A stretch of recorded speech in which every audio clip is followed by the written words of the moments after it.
Hello friends, आज मैं आपको बताऊंगी एक्रोनियम GPAL। सो जी डिनोट करता है ग्रेविडिटी को, एंड पी डिनोट करता है पैरिटी को, एंड ए डिनोट करता है अबॉर्शन को, एंड लाइफ डिनोट करता है life children, current life children you can say. Okay, so G stands for gravidity. So जैसा कि आप देख रहे हैं यहाँ पे लिखा है gravidity, the number of time a women has been pregnant. मतलब कि एक वुमेन कितनी बार प्रेग्नेंट हुई है, तो that is called gravidity. Next is P. P stands for parity. So parity is the number of times that she has given birth to a fetus with a gestational age of 20 weeks or more. So parity means एक women ने कितनी बार कितने children's को birth दिया है, but उसमें time क्या होना चाहिए कि मोर देन 20 वीक्स। तो कितनी बार उसने बेबी को बर्थ दिया है, तो that should be more than 20 weeks. Next is A. So A stands for abortion. So abortion is the total number of induced abortion or miscarriage you can say before 20 weeks. So दोनों में difference है। Parity में क्या है कि more than 20 weeks, and abortion में क्या है कि before 20 weeks, that should be abortion. Okay, next is L. L stands for life children, means currently अभी कितने चिल्ड्रन हैं। ठीक है, सो हम किस तरीके से इसको निकालते हैं। फॉर एग्जाम्पल जी, अब यहाँ पे हमने G3 क्यों लिखा है। G3 हमने इसलिए लिखा है कि पेशेंट क्या है, जैसे कि यहाँ पे मैंने बताया था कि the number of time a women has been pregnant, मतलब कितनी बार जो वुमेन है वो प्रेग्नेंट हुई है।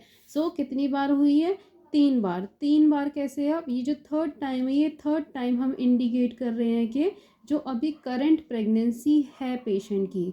तो अगर थर्ड टाइम है तो थर्ड टाइम मतलब कि यहाँ पे ग्रेविडिटी का मतलब हो सकता है कि has been pregnant including current time. ठीक है, इसमें हम करेंट टाइम को भी इंक्लूड करते हैं। सो इससे पहले 2 बार प्रेग्नेंट हुई है, एंड थर्ड टाइम अभी रिसेंटली प्रेग्नेंट है जब पेशेंट आपके पास आई है। ओके, सो जब पेशेंट आपके पास आई है तो थर्ड टाइम प्रेग्नेंट है, इसलिए हम यहाँ पे जी को क्या दिखाएंगे, 3। Okay, so next is parity. So parity हम दिखाएंगे 2, मतलब कि 2 बार क्या करा है, पेशेंट ने जन्म दिया है बच्चे को, फीटस को। ठीक है, and A stands for abortion, मतलब कि किसी भी तरीके का कोई भी अबॉर्शन नहीं है, तो हम यहाँ पे 0 दिखा देंगे। ओके, जब 2 बार जन्म दिया है, कोई अबॉर्शन नहीं है, तो ऑब्वियस सी बात है कि लाइफ क्या होगा, लाइफ भी 2 ही रहेगा। ओके, सो एक और एग्जाम्पल हम देखते हैं जिसमें हम अबॉर्शन दिखा सकते हैं। तो फॉर सपोज G4 है। ठीक है, 4 क्या है, मतलब कि फोर्थ टाइम प्रेग्नेंट है वुमेन। ठीक है, नेक्स्ट इज पैरिटी। पैरिटी मतलब कि 2 बच्चों को जन्म वो दे चुकी है, मतलब कि 2 बच्चे हैं जो कि मोर देन 20 वीक्स में हुए हैं। Okay, next is abortion. ठीक है, एक पेशेंट का क्या हो चुका है, एबॉर्शन हो चुका है। ठीक है, जब पैरिटी में दो बच्चों को जन्म दे चुकी है, तो लाइफ क्या होगा हमारा, लाइफ भी हमारा 2 ही रहेगा। Okay, so this is the acronym GPAL। Okay, so ये तो हमारा GPAL हो गया। ओके, सो एक और हम देखते हैं, नेक्स्ट एक और एक्रोनियम होता है GTPAL। तो GTPAL, सो जैसे कि मैंने आपको बताया था, G मतलब ग्रेविडिटी।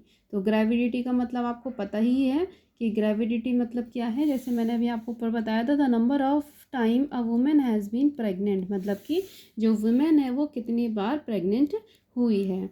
Next is T stands for term birth. तो टर्म बर्थ मतलब कि जो बेबी है, जो फीटस है, वो पूरे कंप्लीट वीक और मोर देन 37 वीक्स में हुआ है, तो that is the term birth. Next is P stand for pre term birth. So pre term birth मतलब बॉर्न बिफोर 37 वीक्स। ठीक है, जो बच्चा 37 वीक से पहले हुआ है उसको प्री टर्म बर्थ बोलेंगे। Next is A stands for abortion, L stands for current living children. Okay, so एक हमारा हो गया GPAL एंड एक हमारा हो गया GTPAL। ओके, सो ये दो तरीके से एक्रोनियम हम देखते हैं। मीन्स ऑब्स्टेटिकल स्कोर होता है बेसिकली ये, जो हम पेशेंट को ऑब्स्टेटिकल स्कोर देखते हैं। ओके, सो जैसे कि मैंने आपको GPAL का एग्जाम्पल के साथ मैंने आपको यहाँ पे समझा दिया है, तो अब मैं आप सभी से चाहती हूँ कि अब आप GTPAL का आंसर मुझे कमेंट बॉक्स में बताएं। तो मैं आपको एक क्वेश्चन दे रही हूँ। अ 4th time pregnant women had a history of 1 abortion.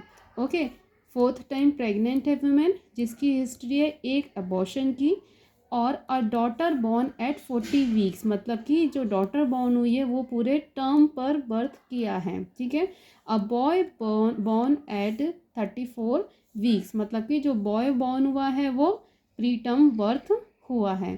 तो अब आप मुझे इसका आंसर दीजिए इस तरीके से लिखिए कि जी क्या होगा, टी कितना होगा, पी कितना होगा, ए कितना होगा एंड एल कितना होगा। ठीक है, तो आप मुझे कमेंट बॉक्स में लिख करके बताइए, मैं आपका वेट करूँगी। मेरी वीडियो देखने के लिए बहुत बहुत धन्यवाद। मेरे चैनल को लाइक करें, शेयर करें एंड सब्सक्राइब करें। Thank you so much.